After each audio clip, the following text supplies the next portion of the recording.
It was a huge party all the time. My childhood in Iran was a magical childhood. It's the Iran of 1970s, late 1960s to late 1970s was the halcyon days of Iran. It was the time where the country was in an upward swing. The Shah was on a strong footing with his mandate to rule. There was money coming in because of sale of oil. The education is expanding. Iranians were socially mobile. The average income was rising. Literacy was rising. Media was also expanding. So it was really a country that could have been, not by my accounts, but by experts' accounts that do economics and have looked at Iran trajectory, could have been the next Japan or South Korea. The Shah had a vision to incorporate Iran into the international world in a very big way, and the Iranian people were invited to be part of it. So I can't tell you how, for lack of a better word, it was a huge party all the time. People were getting So what do you rich. mean, like a huge Yes. party? When you say that, like, what do you mean exactly? Like, So imagine that, Iran before the advent of the Pahlavi dynasty, it's ruled by Qajar dynasty, which they had very incompetent kings. The kings were more concerned with their own enrichment, with their own pleasure. The harem was big. The state was weak. They were auctioning off industries of Iran, tobacco, customs, stamp, whatever income they had to foreign governments. It was a poor country, and the rate of literacy was low.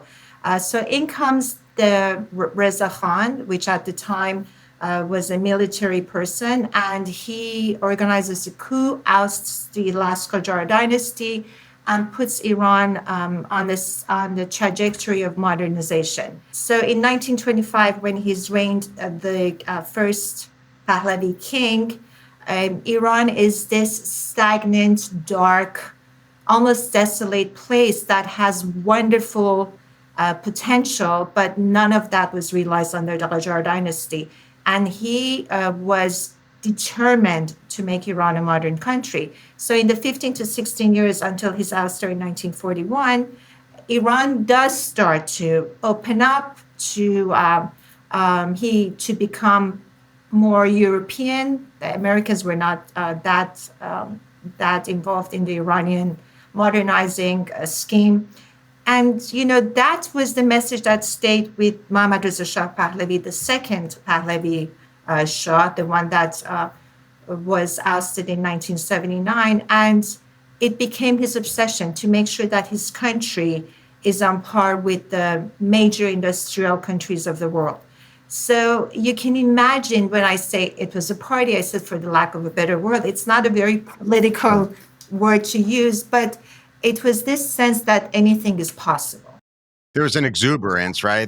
I guess you're saying like the people were excited with regards to the idea of becoming economically prosperous, the idea of having individual freedom, embracing new technologies. I think I even heard at some point, I reviewed an interview that you were talking about where you were talking about Iran. I assume it was the second Shah then, connected with Israel and hired Israelis to help with a certain type of technology or something along those lines. Right? There were so many Israelis in 1960s in Iran that the second most spoken language in a city in Iran was Hebrew. So the shopkeepers had to learn Hebrew, the teachers had to learn Hebrew, because all these engineers and military advisors and agricultural engineers were imported to Iran by the invitation of the Shah so they could help Iran modernize. And they all spoke Hebrew. And they were welcomed by people. The friendship between Iran and Israel is something that's really understudied. And it was so important for us to have as a frame of reference that it's possible. We were there before. This unnatural state of animosity between Iran and Israel right now, not between Iran, I want to make a differentiation, between the Islamic regime and Israel has to end because we have been there when we were natural allies and it worked both ways. Both sides benefited.